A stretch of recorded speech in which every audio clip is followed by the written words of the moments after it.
Hello, everyone. This is Debra Smith coming to you today with my Wednesday food for thought.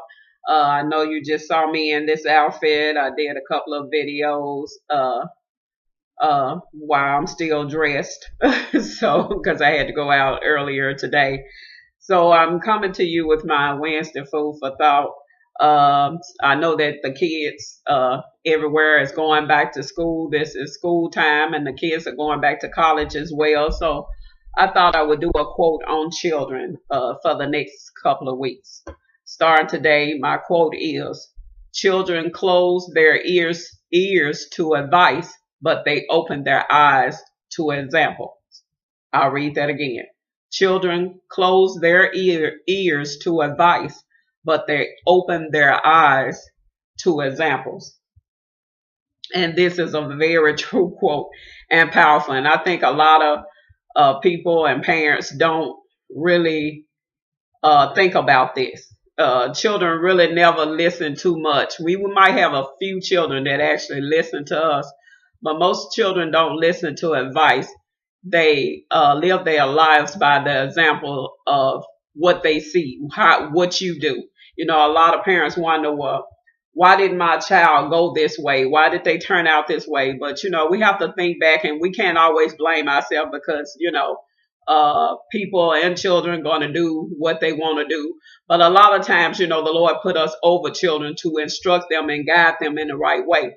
And a lot of times, we want to give them everything that we think they would need, monetary, uh, clothing, and all the latest music or the car or whatever.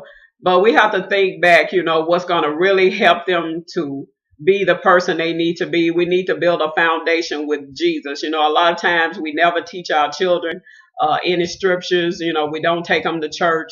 We don't do the things, some of us, I'm not saying everybody, we don't do the most important things, which is, praying with them and reading the Bible with them and helping, teach them the ways of God, and we want them to know everything and to do everything but what's important.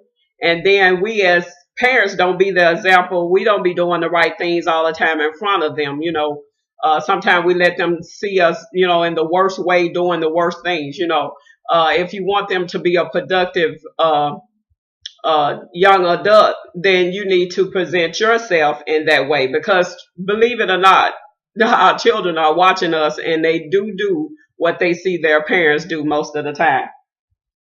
And if you want them to be knowledgeable, let them see you full of knowledge. If you want them to love, let them see you showing love and kindness. If you want them to be successful, let them see you striving to be successful and getting up and going to work and doing things productive. And most of all, let them see you living a Christian life, going to church and taking them to Sunday school and instilling the right things in them. I always like to bring a scripture to you. In Proverbs 22:6 says, "Train up a child in the way he should go, and when he is old, he will not depart from it." Now, this is very true. He might stray a little, but however you train him, he will have to come back to that, because see, that would never leave him. It would always stick with him, even though he might go out and do some things that he feel he need and want to do. But the things, the important things, and that you have instilled in him will always be with him, and he will have to return to that. So it is so important to lead by example, a good example. Never let your child see the negative things in your life. Try to always, sometimes I know certain things cannot be prevented, but try to always let your children see the positive things, and that way they will follow that example. I hope you all have enjoyed my quote for today. I thought it was fitting because the kids were going back to school and they encounter so much in school, so much negativity. And, it starts at home, that we should always teach our kids positive and prayer and faith in the home, because when they go to school, they're going to be dealing with a whole lot of spirits, a whole lot of personalities, a whole lot of different backgrounds, things that they've never encountered.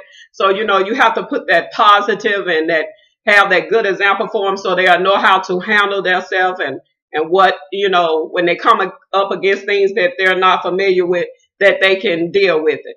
So, like I said, I hope you all enjoyed my food for thought, and I hope you all continue to have a blessed day. And until my next Wednesday food for thought, everyone, please stay blessed.